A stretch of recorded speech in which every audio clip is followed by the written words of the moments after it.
Welcome to the only show that brings you happiness in the world of diplomacy and international relations, diplomatic affairs. My name is Harriet Nate. The show comes off every Saturday from 4:20 to 5:20 p.m. on Pan-African television. You can also watch us on our social media pages, YouTube and Facebook, wherever you find yourself in the world. It's another exciting day, and we are very, very happy to bring you all the stories that are trending in the world of diplomacy and international relations. First, let's go over all the stories, and then we will take a break and bring you all the details as well. Ghana's embassy in Washington, D.C. reopens following overhaul amid visa scam allegations. This is one of the issues that we will be looking at on today's show. And also, Ghana observes 77th UN Peacekeeping Day. This is an important occasion that is marked across the world. And we also have German-Ghana relations fostering ties through cooperation and culinary exchange. That is also another interesting issue that we'll be looking at on the show. And of course, we're in South Africa for a week, bringing you all the various tourist sites in South Africa. So we'll talk about Africa's Travel Indaba 2025, industry players calling for investment in food, gastronomy, and of course, creative sectors. Ramaphosa meets Mr. Trump. That has become a big issue on the African continent. Reactions from all over. Our guest will help us really to understand what this whole thing means and whether it was well handled at the White House. We'll look at it from a lot of perspectives. And so basically, these are the stories that are trending, and we are ready to bring you all the updates. I will take a break. When I come back, my guest I will introduce, and then we'll start the conversation. Welcome back. You're still watching Diplomatic Affairs with me, Harriet Nate. Let me quickly go to my guest who is joining us on today's show. He is a regular. He's been on almost all the media platforms, sharing insights and his expertise on various subjects. And of course, we are very pleased to have him join us on this edition of Diplomatic Affairs. I have with me Farouk Al-Wahab, a diplomatic consultant, joining us to help us really break the issues down and also appreciate what is happening when it comes to this space. Hello, good to see you.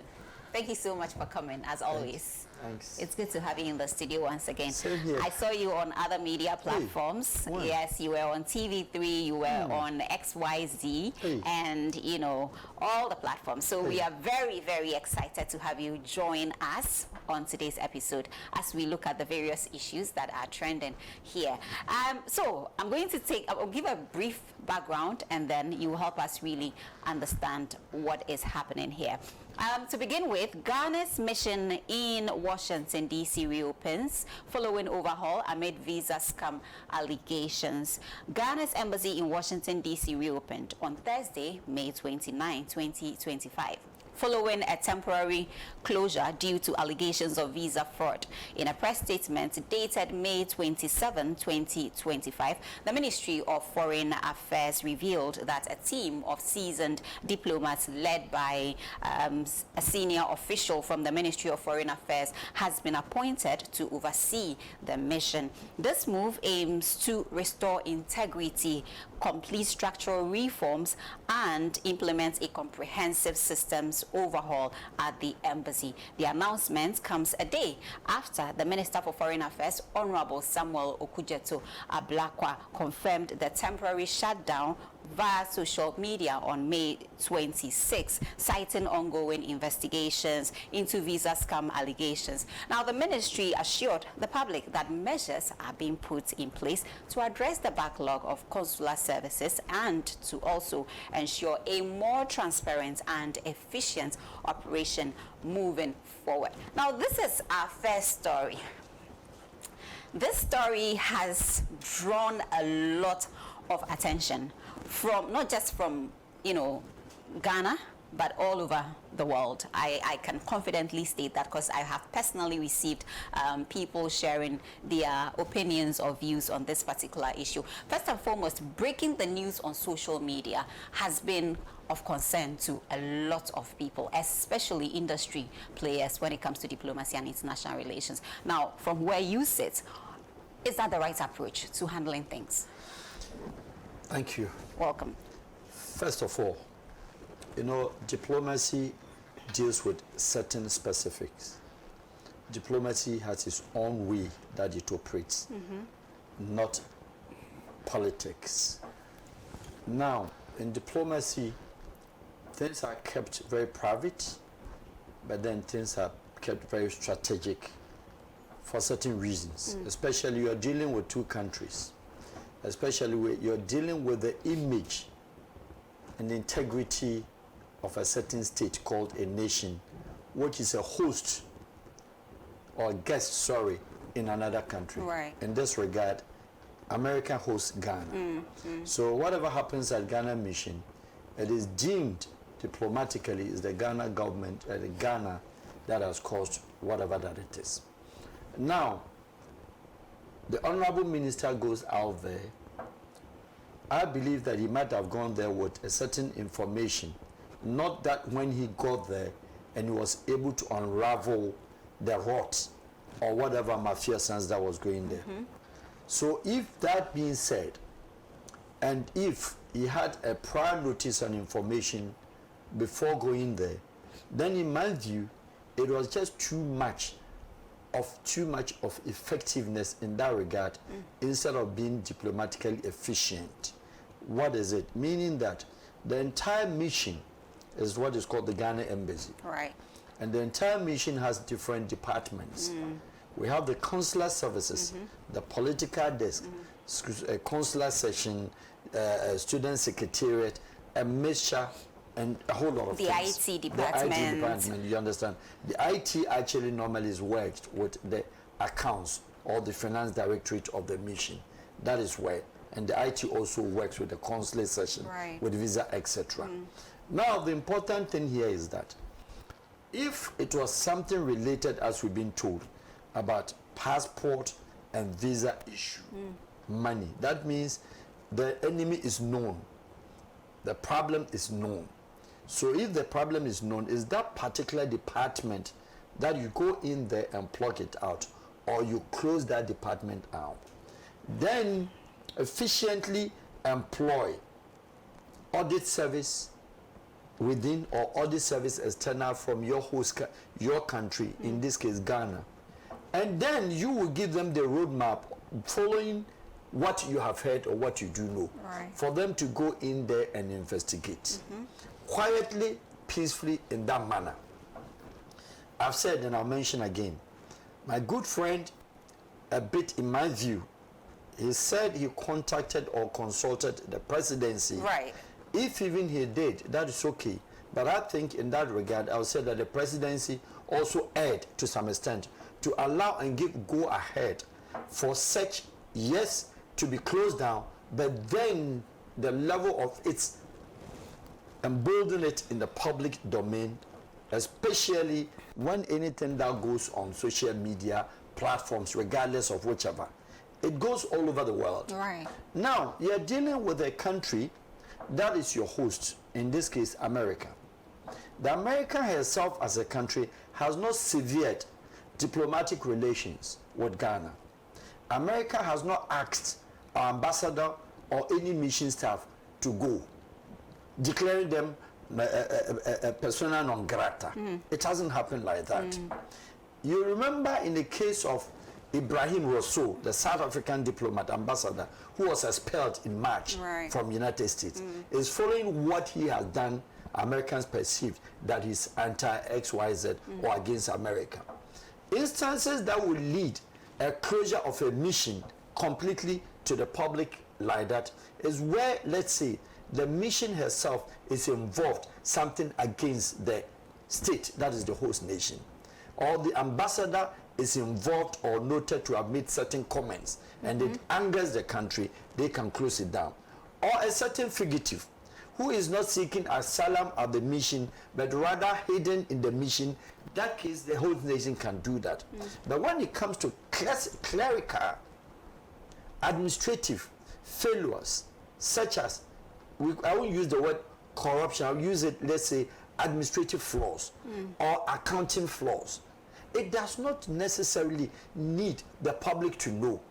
It is a typically domestic issue that should be handled at that point quietly. It is what? A local issue, localized within the embassy. One, if somebody is just only a secretary to the council or a secretary to the ambassador, what has that person indeed got to do with visa and visa money? Are you getting me? Yeah. If somebody is at the press center or political desk, what have they got to do with accounting issues in that regard? So therefore, if the Prime Minister or the government in this regard, because he seeks permission from the presidency or the government, says that withdraw everybody, and then let us, with the term used here, overhaul. If we knew and we know that we're going to overhaul, we could overhaul. Was it needed for us to publicly go out there and tell the world that our embassy or the mission is engaged in corruptible practices, i.e. Visa and then also passport monetary mafiosos? Don't Ghanaians have the rights? I mean, don't we have the rights to be filled in on what happens when it comes to government? That is what it comes into play of where diplomacy meet the regular politics. Okay, so you mean that it is okay for the people to actually be filled with information or made information known to them when it comes to what is happening at the various sectors of governance? Yes. Is that so? So then why is it a crime, or why has he erred in going about his job to actually let the people know that this is where you guys put me and this is the work I'm doing, this is what we have discovered, and this is what I think must be done to handle the issue? I won't borrow the word erred. I only say that he made a mistake. The modus, to me personally, was a little bit too harsh. That the whole embassy staff, because one, when you said, and the minister said that he has ordered and recalled all the mission staffs, and we're talking about 120 or maybe more. If you recall them, and it was brought to the attention, one, you should bring it to the attention of the host. In this regard, the State Secretary of State, Rubio. And then also in this regard, the State Department of the United States of America. What do you tell them before you close your ministry, your mission down over XYZ, and you are recalling them? Thank you. Don't forget that all of them went through clearance, diplomatic clearance before. They are working there not as ghosts. They are working there with visas, diplomatic visas as mission staffs. Therefore, when you recall them, America could have followed up suit and then what? Blasts. What does it mean? Also, cancel all the others and that. Go out there, subject yourself to your country, and then come through. Then they will ask them that, go for another clearance. What would have been the situation? And then two, asking all of them to come. Who was going to feed and purchase and buy their tickets? I'm a staff. I'm a driver at the mission. The whole mission is closed down. Everybody must come to Accra. Who is buying my ticket? The taxpayers. Thank you. They will be reluctant not to pay, so you have to pay. So when you bring them down, those who are not involved, the drivers, the cooks, etc., and then the secretaries, or name them. How do you buy ticket for all of them to come down and all of them to go back? Or i.e., in this regard, you are still going to go through the accounting department, and for that matter, the director of finance, or the one in charge of finance, and the IT. So you made mention specifically on day one that the IT department, there is a corruptible practices and also a link that has been worked to our central data or the central payment link, etc. So we know where the issue is. In that regard, it is something that should have not been made public because one, the big hubs, the big embassies, the big missions in this country, America, United Kingdom, France, Germany, Holland, etc. Go out there and find out from them. And of course, your program is being listened or watched by diplomats. Do you know what issues happens at their missions? Do you know how many times they send their secret police? In the case of America, CIA, FBI agents, and then the Scotland Yard coming to the British High Commission and France, etc. So this is not the first time something like this is happening. happening. All over the France. It happens with the Chinese. It happens. It is something. You're dealing with human nature.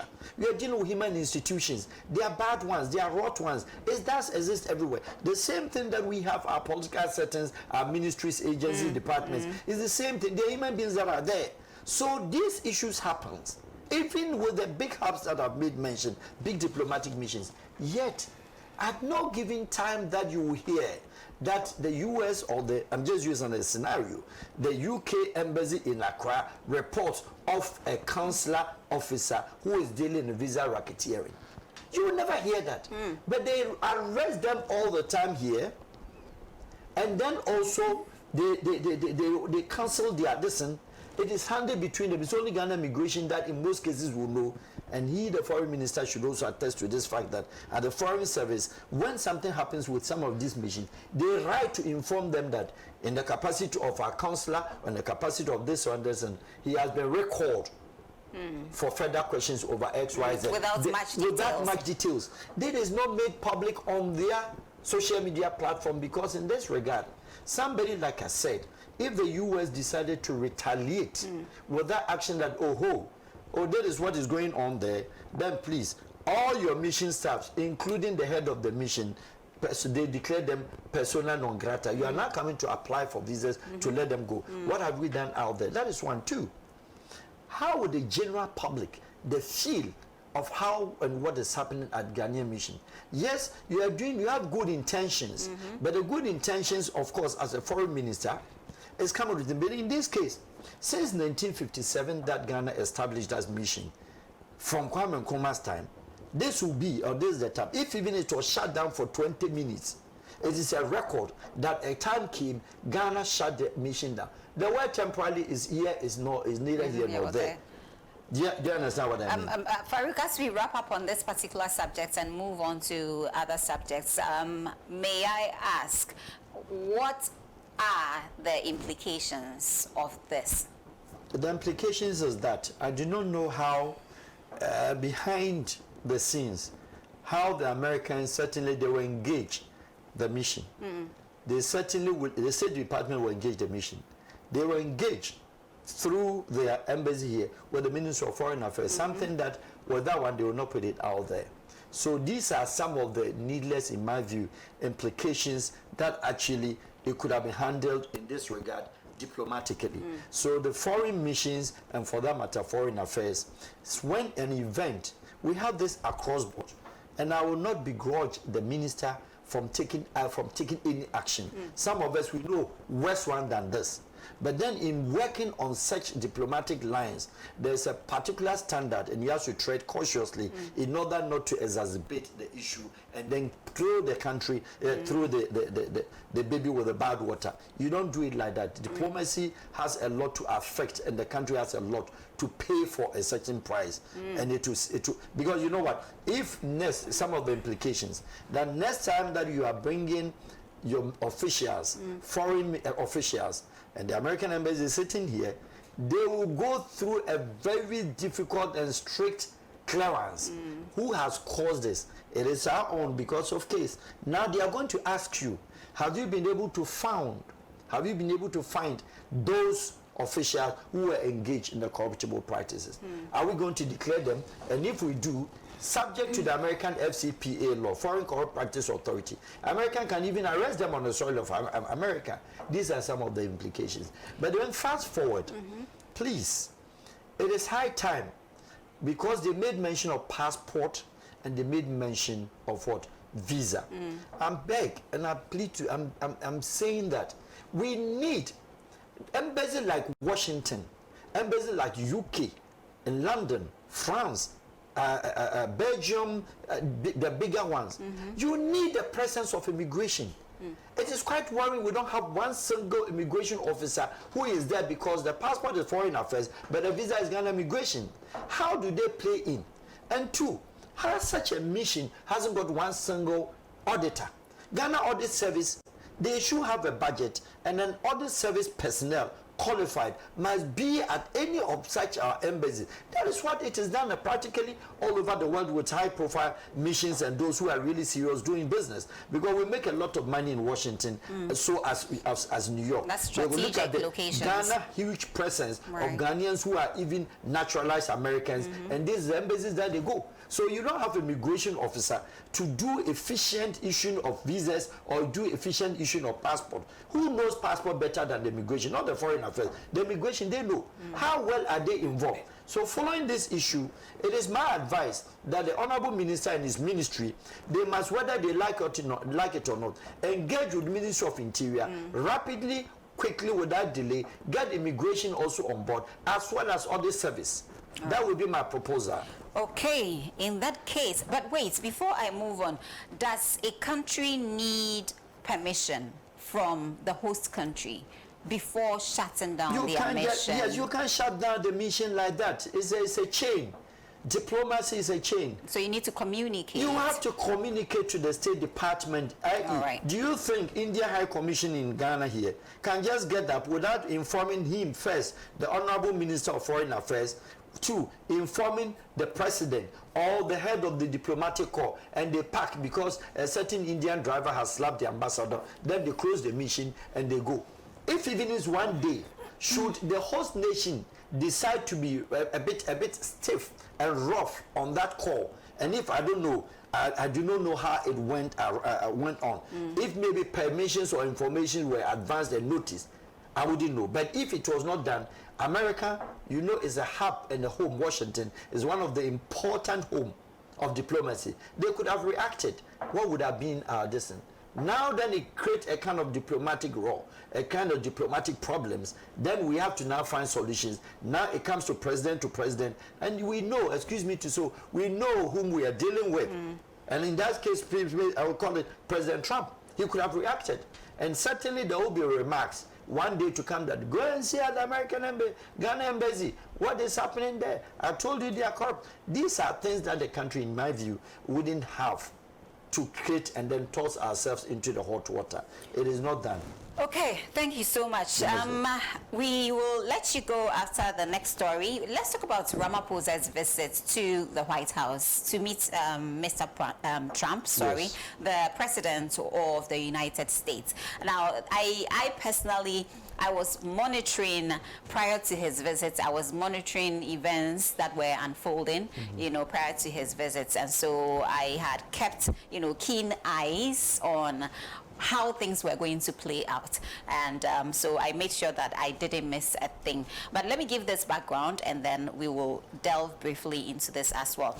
South African President Cyril Ramaphosa recently met with the U.S. President Donald Trump in a highly publicized and contentious Oval Office meeting. The meeting centered on sensitive issues such as land reform and alleged violence against white farmers in South Africa. President Trump at the meeting presented a video that claimed to show mass graves of white farmers, suggesting a white genocide in South Africa. South African courts have dismissed the genocide narrative as unfounded. The meeting has strained U.S.-South Africa relations, leading to diplomatic tensions. In response to the meeting, the U.S. State Department expelled South Africa's ambassador in March 2025, and the White House granted refugee status to some white South Africans despite broader refugee restrictions. Farouk. Yes. Another bombshell. Another sensitive and controversial subject, if you ask me. Well. Like I said, prior to this meeting, I was actually looking forward to how things were going to be. When people talk about the meeting, one key thing they state is that they were meeting to discuss trade. But on the back of this, I knew that there was no way they were going to move forward without looking back, due to the various allegations made by the U.S. president, you know, that white South Africans were mistreated in South Africa, their lands being taken away from them, and a whole lot. So I knew that that issue actually led to the two countries severing relations, and that they were going to really discuss matters around that before any other thing, making progress, you know. So I knew this was going to come up. So I don't agree with people when they said that oh, you know what, it was just to discuss trade. They couldn't have discussed trade without this issue coming up in that meeting. However, you will be the best person to tell us how things went. The meeting started so well. There was a screen ready to actually show images or visuals of white South Africans being maltreated in South Africa, and a whole lot. Documents were ready to be presented. I mean, who would have thought? Well, I mean, let me call it, every administration has its own style. I'm referring to the current U.S. administration and how they see things. Let us not forget that President Trump has warned and advised that U.S. missions in Africa is closing as many as almost about 25. So there's already an issue in the air. How maybe this administration sees the African continent, maybe that could be. Two, let us not forget about last year, BRICS, when the South Africa hosted the BRICS, and then the comments passed by the Western government, some of them, and then particularly America, when Russia President Vladimir Putin was being hosted, as well as Xi Jinping and others, prompting the South African Minister of Foreign Affairs, when she had also responded that South Africa is an independent nation, a sovereign nation with its own rights, and we are capable and we are entitled to invite whoever we want to invite and to host whatever. Do you remember that story? Yes. That was already incubated. So the heat was on. The diplomatic port was overheated already ahead of the visit of His Excellency Ramaphosa Cyril. But the issue here is that, one would have thought, especially in the case of when it is said that the white South Africans call it massacred, killed, etc.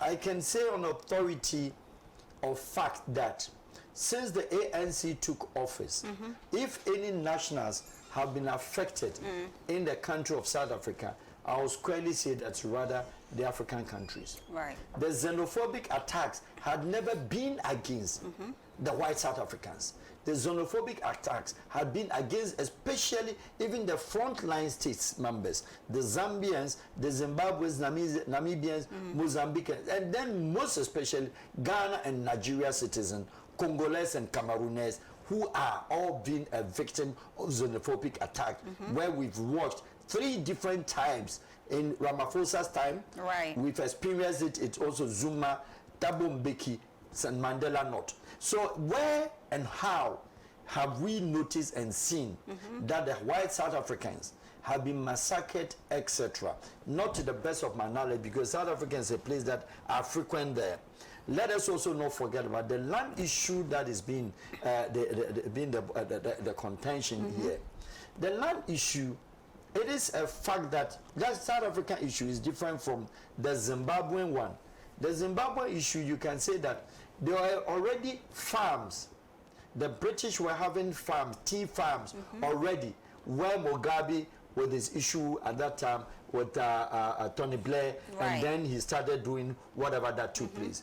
But the South African one, it is a bit different. The lands are vast, and to some extent there is nothing on it. If you have the opportunity to drive, let's say from a place like Port Elizabeth, going to Port Alfred, you can cover about 400 kilometers and you virtually see no farms, but only farm distance.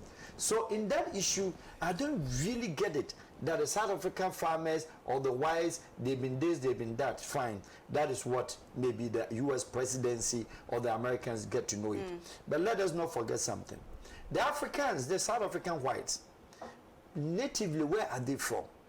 Citizenship one, you will say that they are more rooted closer to the Netherlands and the British more than the Americans. So I'm saying that if there was something or issue like that, the first country or the first point of call, because most of them I'll call it they are Dutch natives, or you can call it they are British. Americans are not too much if there is even any at all. And then the Indians are also more. Yeah. So I'm just a bit of surprise that during President Clinton's time, President Bush time, President Obama, and then those ones before them, Reagan and co, His Excellencies, all of them, we haven't seen and heard a situation where American government have been so keen in the South African whites, but not the Dutch, but not the British. Are you getting me? Yeah. Well, they would have made that noise because good number of them are still holding Dutch passport. Good number of them are still holding British passport, and they are South Africans at the same time. So I don't get the healthy balance of how it became a big issue at the White House. Notwithstanding, bilateral was what we thought. The American was warming herself up to South Africa because they are trying to make sure that some of the big wigs, because now the continent Africa have become like, let's say, a beautiful lady with a lot of resources, but to me I'll say that maybe with bad character to some extent, sorry. However, the world is interested in Africa now. African minerals have become very interested. The world politics, diversion of bilateral trade, economics, politics, all goes on, or the concentration on Africa is very high. Therefore, South African cannot be left out. If not they themselves and how they mishandled themselves to some extent. Economically, they were the strongest emerging markets in the 2000s. They were competing with countries like the emerging market of Brazil, Turkey, and then those before them, Korea and etc. That is how we saw South Africa coming out struggling for whichever reason they went down again. So there is a high need of course, America needs South Africa as also a partner, but then in this direction of diplomatic and granting refugee status, to me, I think it was a little bit also discomfort or uncomfortable because countries in North America and Europe, we've seen when Germans, they've regretted bringing, sorry to say, the Syrians refugees that they granted. It never worked as they anticipated. Stephen Harper of Canada tried the same thing, and it has been a big and huge issue for the Canadians as we speak. So I don't know how America was going to benefit from this refugee status granted to white South Africans. And primarily, let us ask, how many of them voluntarily joined? How many of them? It was not something that they are in a rush because they are very comfortable in South Africa. So if it was a program that the whole South African whites has already been, put out there, we would have seen a shift and then the rush for that particular trip because you open up not a particular racial segregated number of people or etc. He threw it out there for white South Africans, but how many of them have joined? And moreover, we've been told that those even who went there, it has been established that they themselves were not farmers after all. Because you have to go through interviewing processes, your background, vetting, etc. Good number of them were carpenters. Good number of them were normal. Didn't they do due diligence? How do you do due diligence? You open your door. No, you said that every South African who feels under threat. Oh, so everybody jumped in there. Jump in and come. You understand? So, whereas they need visa, of course, to go to South America, they were granted, let's say, there's a refugee status already in the air for them to join. But I'm saying that if the program was very successful, good number of them would have traveled and they would still be going. But they ended up, if not just one aircraft with few members or some few family members have gone there. Indeed, it suggests that those who went there are people who are already trying to go to America. And I will not be surprised that some of them have been refused. This was a fine opportunity for them to get go. into So the not US, necessarily. So you see. So you think America didn't do its homework very well? I think it was a little bit also in a bit of a rush, and then that particular visit and how Ramaphosa was addressed, especially bringing in the video of Malema also to show it was also to me not right in a way that across the world every government, if we had gone to show videos and comments made by American senators and governors over and against other African countries, if we were to play such videos to a visiting president of any of those countries, very unpleasant and bad taste. And it's bad taste. UK lower chamber and upper chamber. Some comments being passed out there. Almost everywhere. We have the far right activists, the far right politicians, the far left, etc. They pass serious comments against certain nations. But these are not documented, recorded to show opening the eyes during a state visit by a president from that party. It's not done, in my view. The more you do that, then South Africa can also deep down go into American Congress. They might get some of these videos. So in any time President Trump or any American president comes out there, they say this is what your congressman is saying, etc. Right. Politics is politics. We know that how Malema and how even with against Ramaphosa, we know his comments that is passed against Thabo Mbeki, Zuma and all that. So it is not anything new. So for that one, Ramaphosa couldn't be the person to pay for the price of what Malema is doing, but rather it is portrayed as is the nation. But Malema doesn't represent South Africa.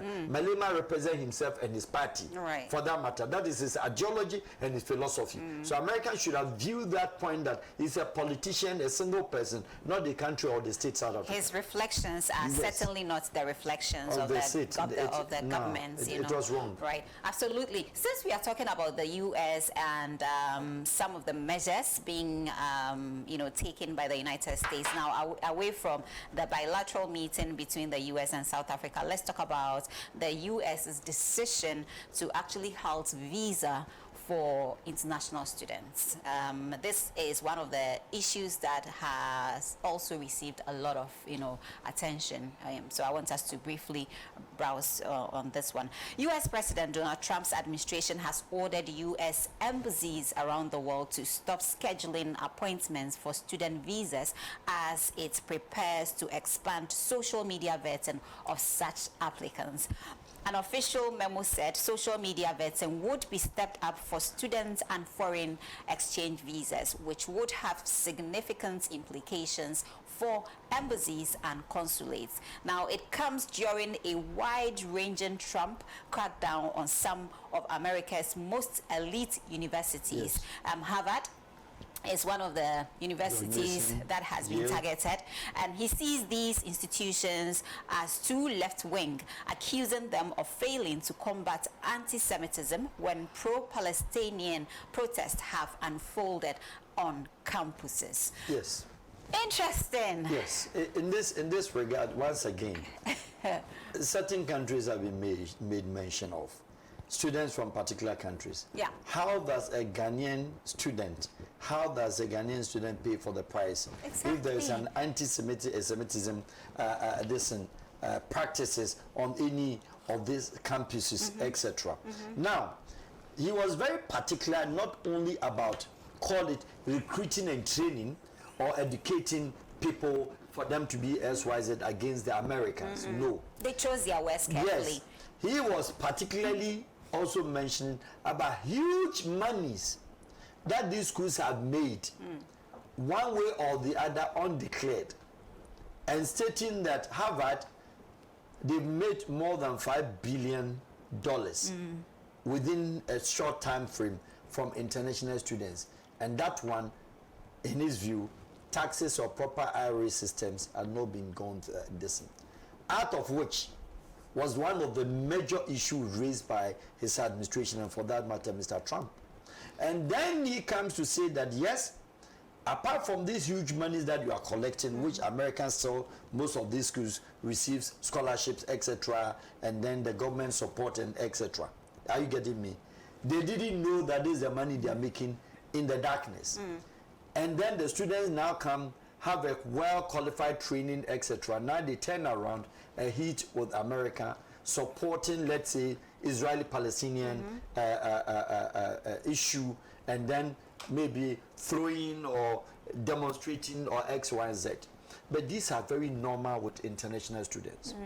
American international students protested in the 90s, early 90s. In Singapore, American student, one student took a pen, a chalk, an object, and destroyed almost every lecturer's car on the campus of Singapore University.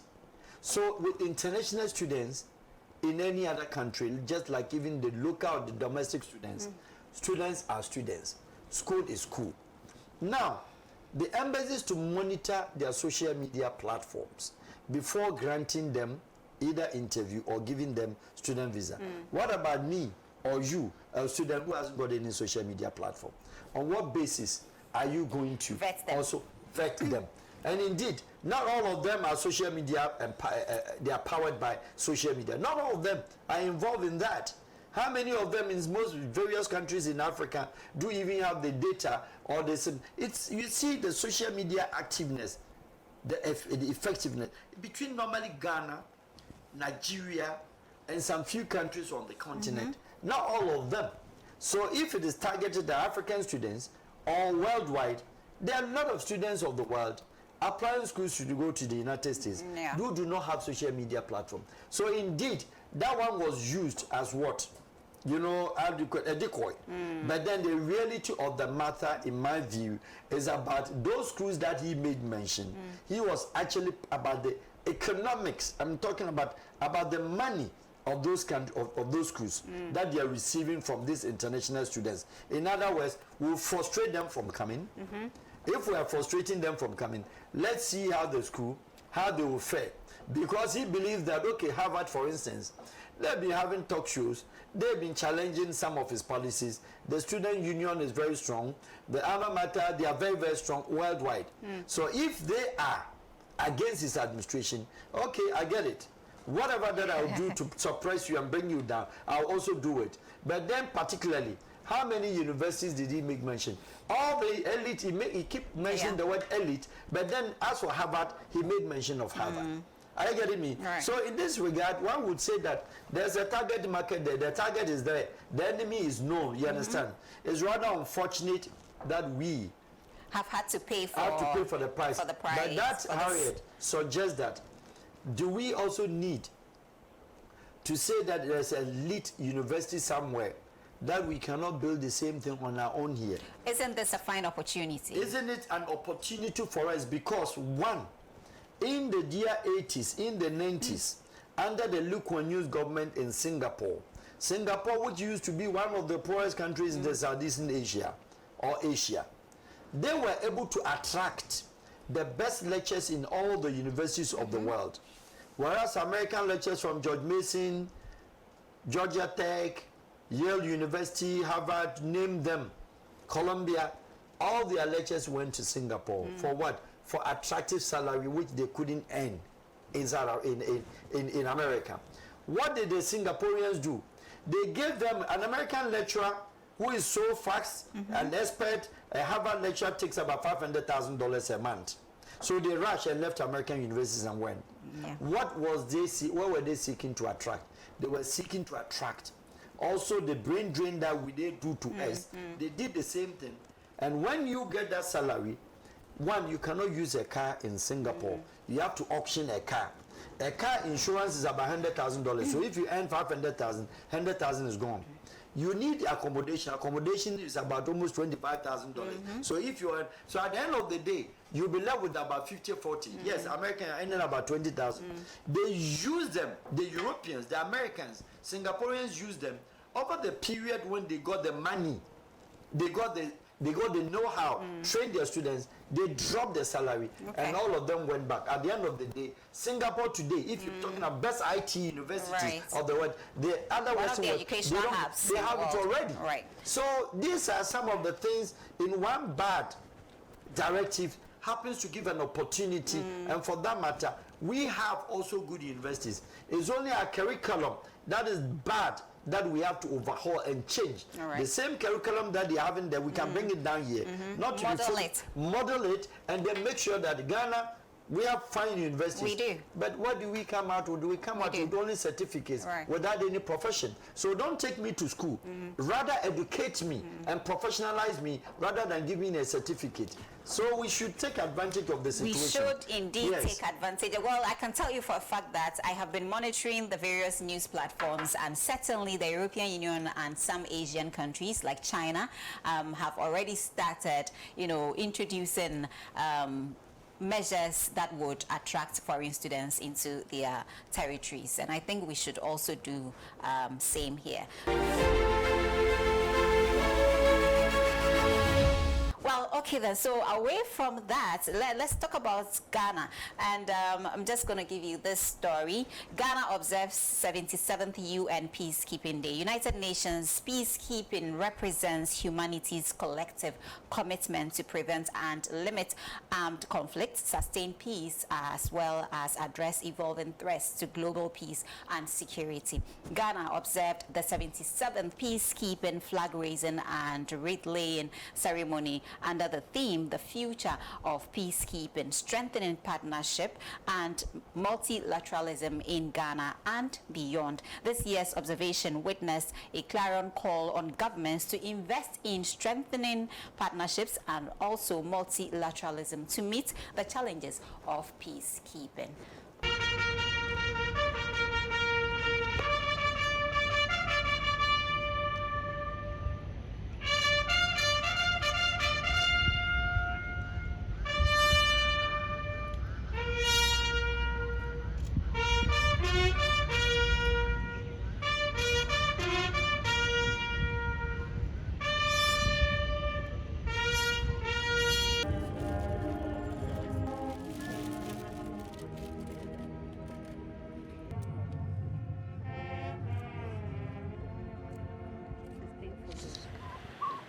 The presence of our men and women in uniform stands as a powerful testament of their indispensable contribution in advancing the cause of peace and security. For nearly 80 years, United Nations peacekeepers have made tangible impact on lives of communities they serve. They have saved and changed lives in some of the world's most fragile political and security situations, having helped many countries successfully navigate the difficult path from war to peace. In a world of evolving security threats, from cyber attacks to climate-driven conflicts and terrorism, bearing the responsibility of peace alone is a herculean task. Yet, the future demands more than presence and strength of peacekeepers. It calls for action and intentionality.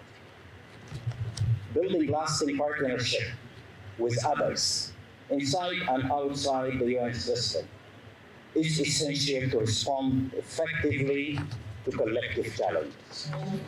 Peacekeeping operations often face inadequate funding, unclear mandates, and political constraints that hinder their effectiveness.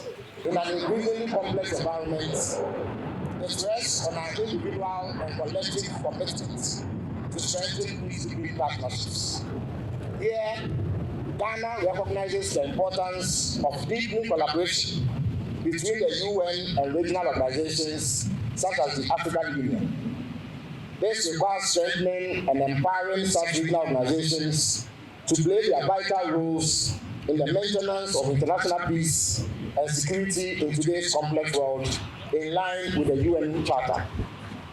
We consider that while significant progress has already been made in building a strong AU-UN partnership, these efforts can further be enhanced, leveraging the Security Council's Framework Resolution 2719 of 2023, which Ghana is happy to be associated with.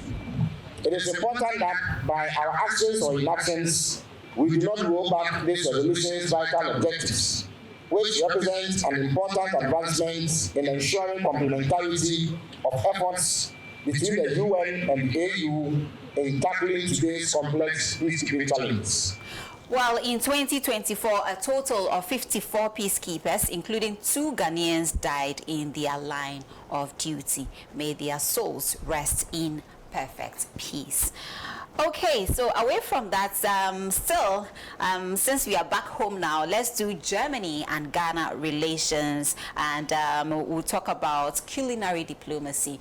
Some of us are food enthusiasts, so when there is an event like that, we ensure that we show up. Now, let's talk about Germany and Ghana relations, fostering ties through cooperation and culinary exchange. Collaborations between Ghana and Germany are experiencing notable growth, particularly in the areas of trade and culinary diplomacy. The German embassy in Ghana, under the leadership of Ambassador Daniel Krall, has launched a unique culinary initiative aimed at bridging Ghanaian and German cultures. This initiative brings together two chefs, one from Ghana and one from Germany, to creatively explore the flavors of both countries. Through this collaboration, the project promotes cultural exchange that goes beyond traditional development and cooperation frameworks.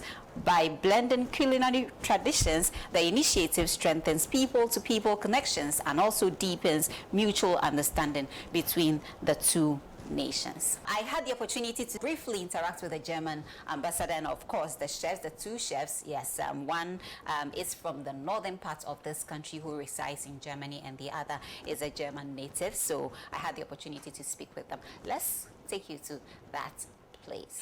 With a world that has gone so cold, obviously all countries are looking at ways of bringing people together. Multilateralism is one of the key ways of bringing the world together. Food, soccer, or sports, these are some of the universal tools when it comes to bridging nations, bringing people together. In this case, our focus is going to be on food, and we'll be talking about culinary diplomacy or food gastronomy. I don't know, however you want to call it. But I have the experts here with me, and we are focusing on Germany's approach to bringing the world together, starting with Ghana. So there's going to be food fusion when it comes to Ghana and Germany. We are looking at using this approach to bring the people together and foster relations in all aspects. I'm excited. Anything that has to do with food obviously excites me. Food enthusiasts like myself, we are very much excited. This is the most interesting aspect of this initiative. It's going to be a fusion of Ghanaian dishes and German dishes. That's why I said that food is one of the key ways of bringing people together. We forget about our differences. We sit at the table and then we jaw and we find ways to taking care of the issues. Welcome to Diplomatic Affairs, the only show that brings you happenings in the world of diplomacy and international relations. My name is Harriet Nate. I will allow my guests to introduce themselves, and then we'll start talking about food fusion, Germany and Ghana. Hi, welcome to Diplomatic Affairs. Hi, yeah, I'm Otto Pfeiffer, and I'm a chef in Germany, and the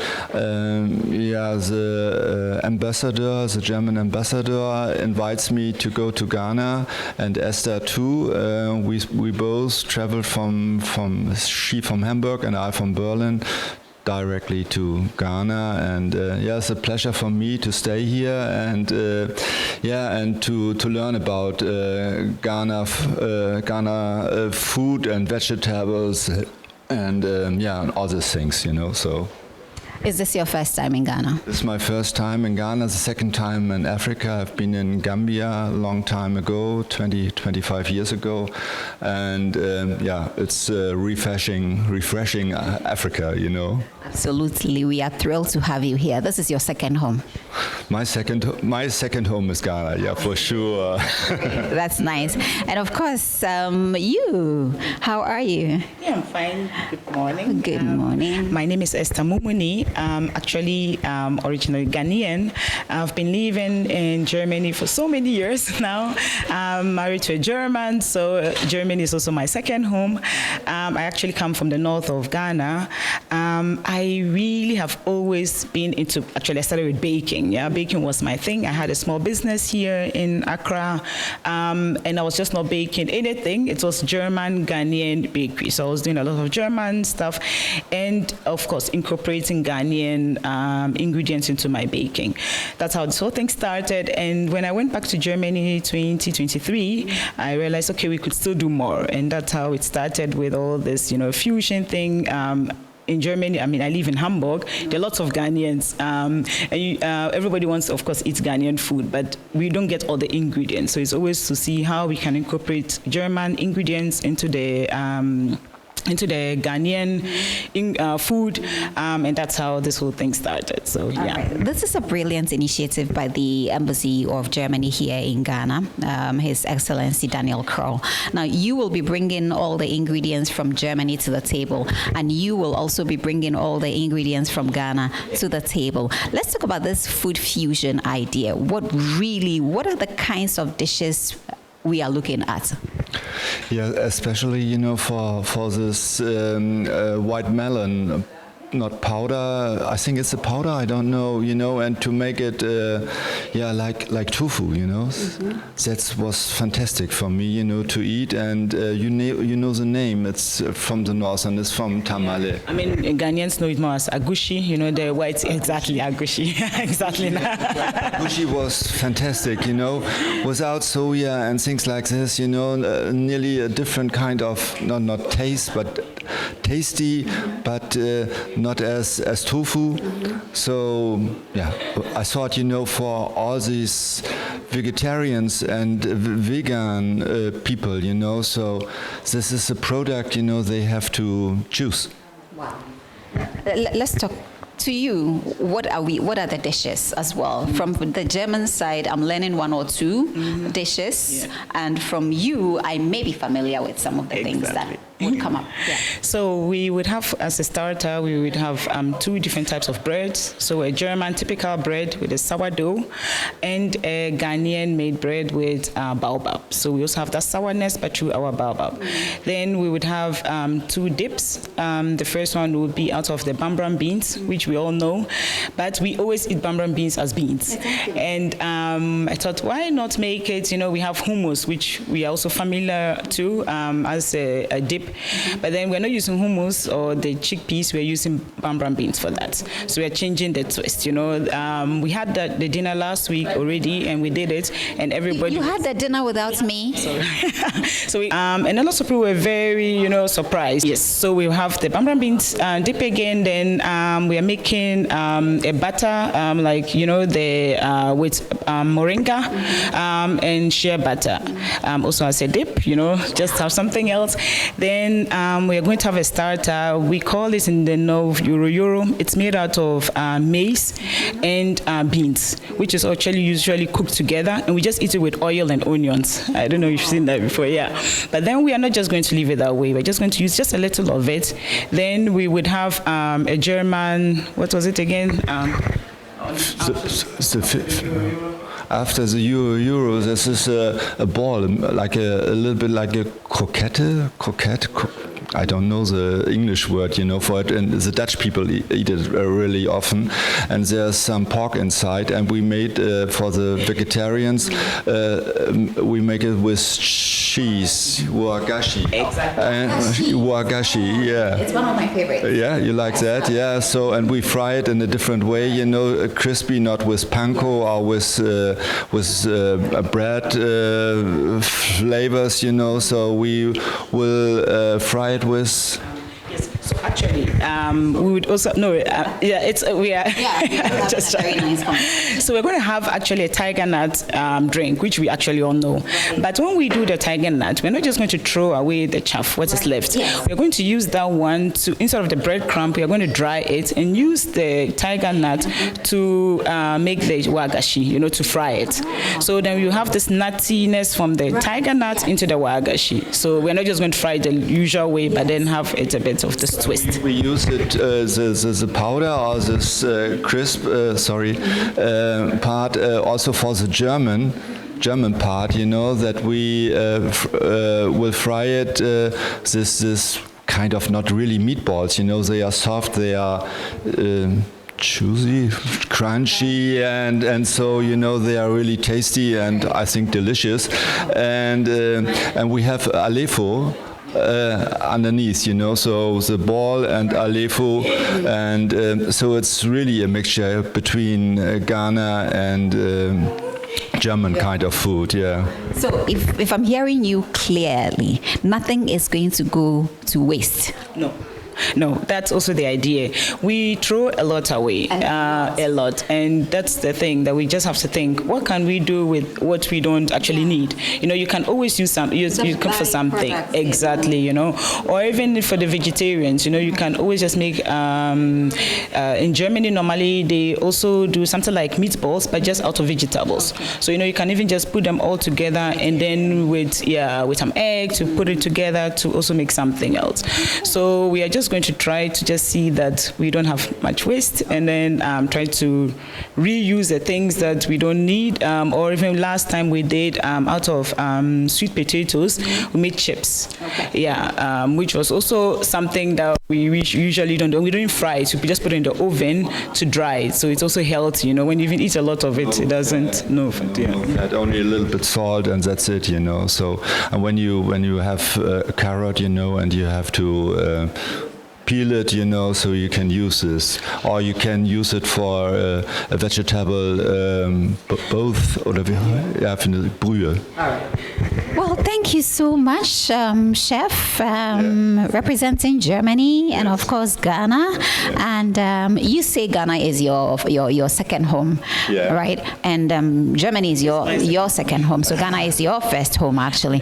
Well, thank you so much. But we are not done. We are taking a break. I would like to also speak with the head of mission for Germany, His Excellency Daniel Kroll, so we can expatiate more on what this whole thing seeks to achieve. What is the goal at the end of the day? Today we are coming to you briefly from the residence of the German ambassador, and of course it's all about a very great initiative. It has to do with food. We are talking about food diplomacy, culinary diplomacy, food gastronomy, whatever you want to call it. But the most important expression for me is food fusion when it comes to Germany and Ghana bilateral relations. I love the approach, and I always say that these are some of the greatest means of getting people together when it comes to anything around food. Whether we are fighting, we still sit at the table, we eat, and then we dialogue. And then by the time we are done eating, we are friends. So this is one of the key ways of bringing people together. That's why I'm excited about this initiative.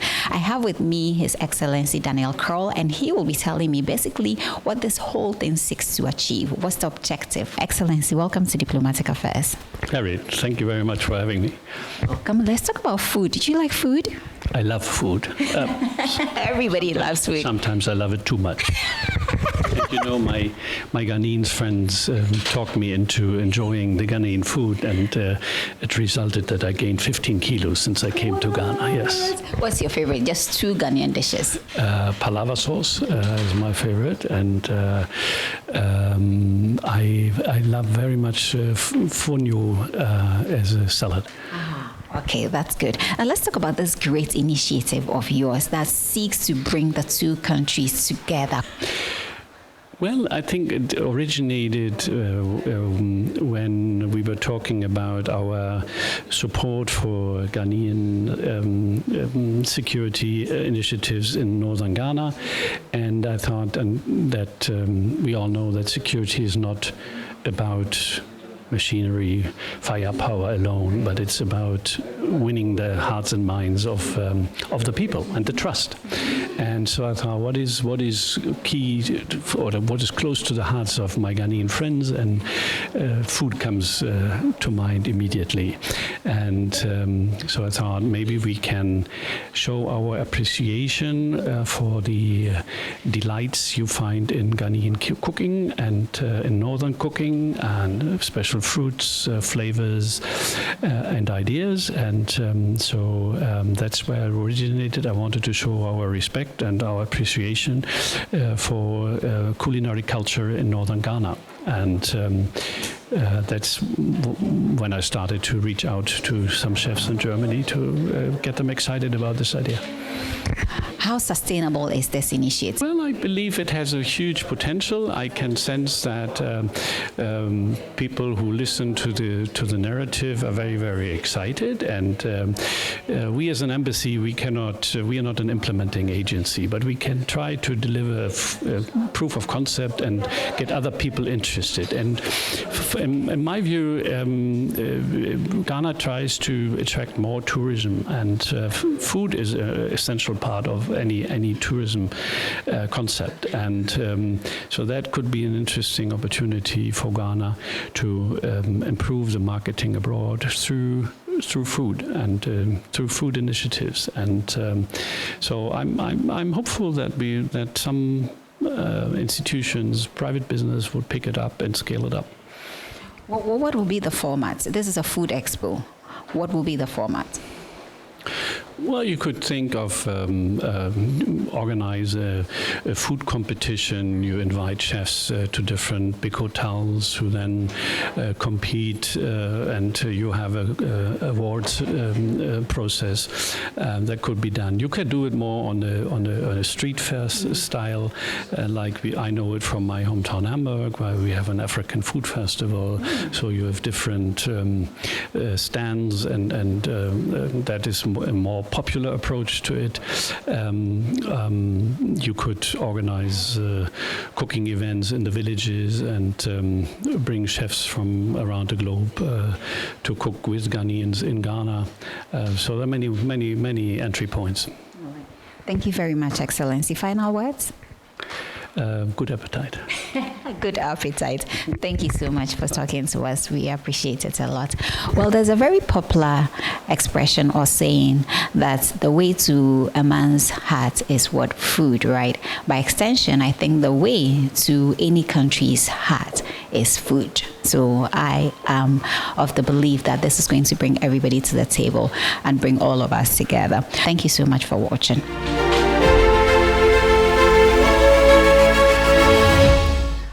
Now, this is one of the stories that I get so excited about whenever I have the opportunity to talk about our experience in South Africa, where the South African government took us to South Africa on the back of Africa's Travel Indaba 2025 edition, where we experienced and explored South African tourism, hospitality. It was amazing, and we've been running this on our show every Saturday. So in this series, we will be talking about investments in food, or using food to bring the African continent together. And of course, the creative arts industry needs to be boosted as well. This year's Africa's Travel Indaba, held in South Africa, brought together key players from across the continent's tourism and creative industries.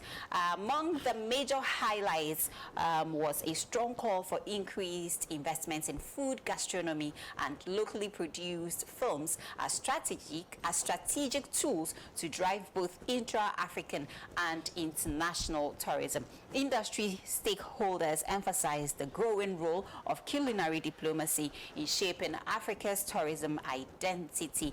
They noted that showcasing the continent's rich and diverse food cultures can not only attract global travelers, but also boost local economies and strengthen cultural pride. They further underscored the power of African cinema in telling authentic African stories, promoting cultural narratives, and positioning destinations through storytelling. It also highlighted the need for a more integrated approach, one that recognizes the synergy between food, film, tourism, as Africa continues to shape its narrative and position itself as a premier global destination.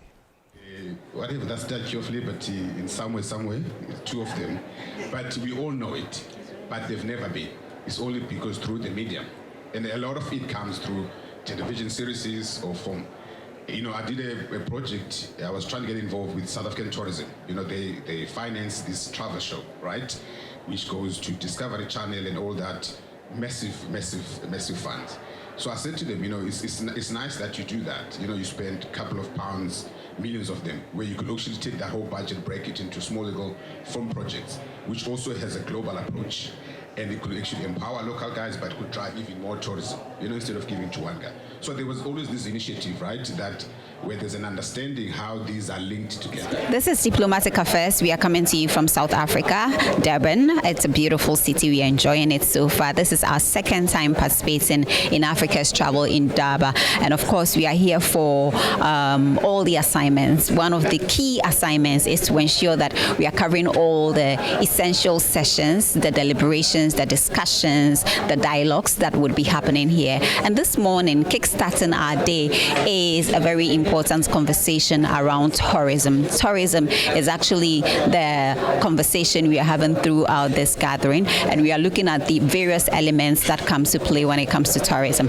Now, there was a very important conversation that took place not too long ago. I have a very beautiful lady who is here. She will introduce herself, and then we'll talk about Africa's Travel Indaba. We'll look at the fact that we are using tourism to drive development, not just for South Africa. See, that's the good thing about this. This is African diplomacy. This is at the multilateral level, where South African government is actually driving this initiative to ensure that the entire African continent comes together, pull their resources together, knowledge sharing, exchanges, and drive the African continent. And so I would like us to start our conversation. Please introduce yourself.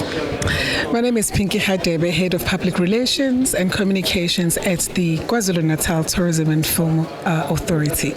Pinky, thank you so much for joining us this morning. It's a pleasure to be talking to my fellow citizens in Ghana. I can't wait to be in Ghana one day. Yeah. Well, you should. We are looking at ways of using tourism to drive development on the African continent. Let's talk about how we can actually leverage tourism to bring development to our continent. You know, as South Africans and Africans, we haven't seen each other. We've just, boundaries and have been opened, and now we are now able to travel our own provinces, our own country, and SADC and the rest of Africa. So tourism plays a very critical role in making sure that our destinations are open and people are able to connect with us wherever they are. So tourism plays a critical role because then the different cultures, the different places are known and are visited, and that's peaceful because tourism is leisure after all. Tourism is business and tourism is film as well. So using film, using tourism, and also using our culture, our different culture, you will be shocked at how connected we are because of the languages we speak, of our culture, and because we've been closed off as South Africa mostly. Now that the South African government has made sure that as policy level, we're able to actually travel Africa so that we can also have Africans come to everywhere, go to all African countries that were previously closed and had, different regimes, and now we are one. So tourism plays a very critical role in actually introducing us to new destinations such as Durban, KwaZulu-Natal. And Durban is indeed very beautiful. Absolutely. Durban is warm, so today you think it's a summer day, and we are actually in autumn. So Africa Travel Indaba, where we are today, actually brings the world and it brings Africa to us because this is a Pan-African a show, a tourism show, and we're very, very excited to see brothers and sisters from Nigeria, from Ghana, from Lesotho, from everywhere. We are all in one, and we are all enjoying the beautiful, amazing Durban. How can we use film as a storytelling tool to promote peace on the African continent? It's a very, very critical question that you're asking because film plays a very, very good role in removing perceptions about Africa, if I can say so. Remember, Africa was seen as, war-ridden, and South Africa was closed for many, many years. So film and storytellers are the people that are going to transport our culture, our food, our destinations using storytelling. So this good example, we had a very, very insightful panel, as you were saying here. He was telling us about the work as a South African is doing in Congo and the life that the Congolese, the beautiful life that they are living, we're now going to see is through film. So just like how in KwaZulu-Natal, Durban, we have our own international stories that are being made here. Your Mission Impossible aids, our stories, our language, our music. Amapiano, you see it's internationally. The diversity, our beaches here. We have a 600-kilometer stretch of pristine beaches in KwaZulu-Natal, and Durban is our gateway. The city, Durban is our gateway, and people are coming here to eat, the food, to actually experience the Zulu culture, the Indian culture, the Dutch. The diversity that film brings, diversity that tourism and film bring is enormous, and that is peace in itself, because it says we are a safe destination for Africans to come to, for everybody to come to. So in essence, peace remains very critical, and ensuring that safety of people that come and travel in our destination remains paramount. Thank you. But coming back to South Africa and understanding our culture as well, and around Africa, which I think we shouldn't just close it off to South Africa, should open up to the entire continent. There's so much more to offer, and it sort of changes what gastronomy really means to us. And a big part of gastronomy within the African continent, I think, is storytelling, like Chef Johanna says, nostalgia, and really tapping into your culture and championing your culture. I think it's great that we have a lot of Italian restaurants, Japanese, French, but we would like to see more South African-based restaurants championing South African culture, championing South African heritage and indigenous ingredients as well. Hello there, welcome to Diplomatic Affairs. My name is Harriet Nate. We are in South Africa. This is the only show that brings you happenings when it comes to everything around diplomacy and international relations. We are going to talk about African gastronomy, how we can feature African or local food when it comes to the international engagements, the platforms and all of it. How can we do it? Is it so difficult? Is it a very difficult task for us to push our identity through food at the global level? Yes, it's going to be difficult to start it, but every great thing is difficult. So we're up for the challenge. But for me, it's really about looking at the entire continent and trying to source the best product or ingredient from each part of the continent. For example, your country, Ghana, has got very good cacao, and we source our cacao from there, and I believe that Kenya and Tanzania has got the best coffee, or Ethiopia as well, so we source our coffee from there. And we use Ada salt as well, coming from Ghana, which is much cheaper than Himalayan salt and much healthier as well. So it is difficult, but once you get into it eventually, and you make the relationships with the suppliers, and hopefully we get to trade more easily across the continent, then I think it's something we can do. We can do it, but it's going to be a difficult task. Have we even started? I think we've started making small strides. Most recently, I had some of my team members in Ghana to go and showcase our wines at a food and wine festival. And the idea was that bringing those conversations together, bringing South African wine with Ghanaian food together, to create an experience, because it is all about bringing people together and sharing moments of joy, sharing moments of conversation, and taking that further. And food is one of those things that bring people around the table, and it brings people to an equal space to enjoy something together and to break bread and really have this kind of forward thinking of what can we do together, and I believe together we can achieve more and not alone. Presentation. Let's talk about presentation when it comes to African foods. One of the exciting things to see is when you look at the plate, the way some of these Western dishes are presented. Even if you don't want to eat it, some of them, to be honest with you, I don't even want to go there. But then the sight of them looking all pretty, sexy, cool, makes you want to taste it, right? Let's talk about presentation. Well, I think, the big strength that we have is, the diversity of produce that we have access to, and it's a very colourful and diverse spectrum, and that obviously governs the presentation of our plates with the ingredients that we use. And I think, especially here in South Africa and in the southern part of Africa, the diversity that we've been focusing on is down here, and that makes is basically the passport too of the artwork that we create. Yeah. So, final words, presentation. Presentation. The food looks so nice, that anyone would want to have a taste of it. I mean, I believe that you eat with your eyes first. That saying is very much true. And obviously the most important is the flavor. Yes, we want to make it look good, but what's authentic is the flavor in there and the story behind it. And it's just like a human being. You're a good human being inside. You're well thought out. The only thing now you need to do is dress well, and that's how I look at it. Yeah. Are we there? In terms of presentation, I think we're doing better than a lot of international countries. I think we're probably top 3.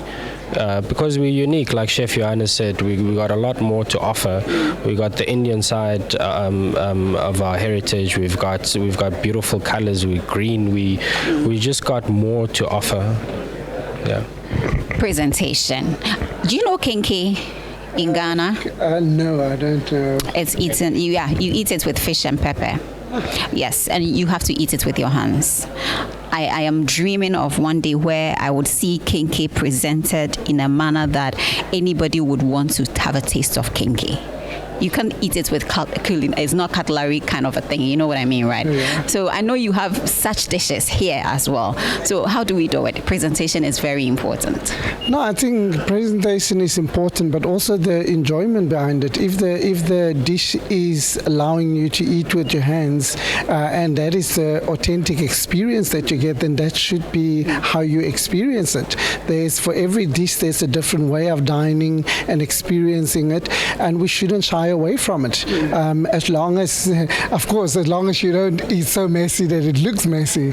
But the important thing is every chef, every establishment is putting together a product that you really engage with, and that enjoyment that you get from it, that is what the chef wants. And I think that's what the chef puts on the plate. All right. Thank you so much, gentlemen. It's been a pleasure speaking to you. I really appreciate your time. The world knows that we've got really good taste when it comes to food. However, I think one of the problems is presentation. How we dress the food in that plate actually matters a lot. So I have been curious to speak to the chefs. I want to know, I've seen wache presented in a manner that looks so yummy and really nice. How can we be intentional when it comes to, dressing up our food and making them look nice in the plates? So we've been talking to the industry players, and they have shared their views or perspectives on this particular subject. Thank you so much. I'll see you guys on the other side. Let's look at the EU in the spotlight. Now, the European Union held the EU-Ghana Business Forum to mark a powerful milestone as the European Union and Ghana reaffirmed shared commitments to sustainable trade and investment. Now, according to the European Union, this partnership is not just about business. It is about building a greener, more inclusive future for all. We bring you this excerpt from the forum that was held right here in Ghana with the government, with the President of the Republic of Ghana in attendance.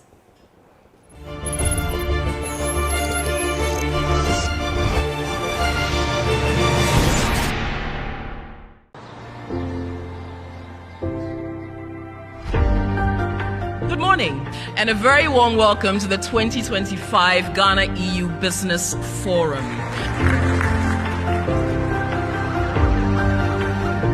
Distinguished guests, ladies and gentlemen, please rise as we receive our guest of honor, His Excellency John Dramani Mahama, President of the Republic of Ghana.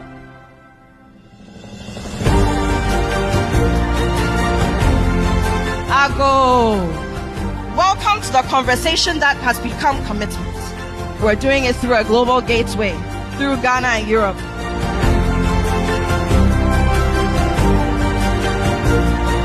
forum continues to represent the deepening of ties between Ghana and the EU, not just as political allies or development partners, but as genuine collaborators in the shared quest for inclusive economic transformation, sustainable industrialization, and mutual prosperity.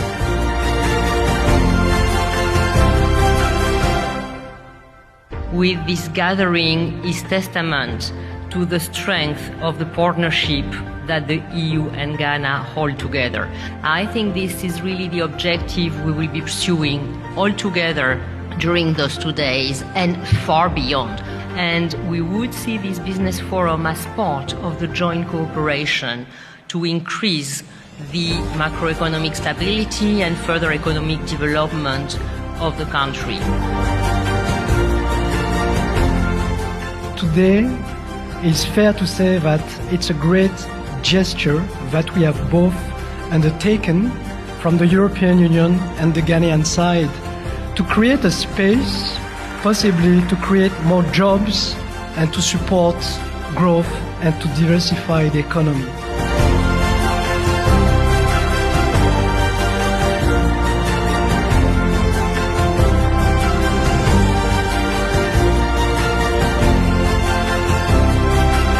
Thank you, thank you, thank you. It has been an intense, impactful, memorable 2 days, and we're so grateful that you've been part of the 2025 Ghana EU Business Forum.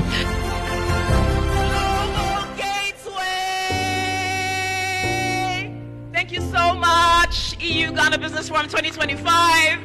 We appreciate you so much. Thank you so much for joining us as always as we bring you the updates in the world of diplomacy and international relations. This is where we draw the curtain to today's production. Let me use this opportunity to once again appreciate our guest who joined us on the show, Farouk Al-Wahab, our international or diplomatic consultant. Thank you so much for joining us as always. It's been a pleasure having you in the studio with me. All right, so you can also watch the show on YouTube and Facebook, Diplomatic Affairs TV. Subscribe and follow for all the updates. Thank you so much for watching. My name is Harriet Nati. See you. Have a nice week.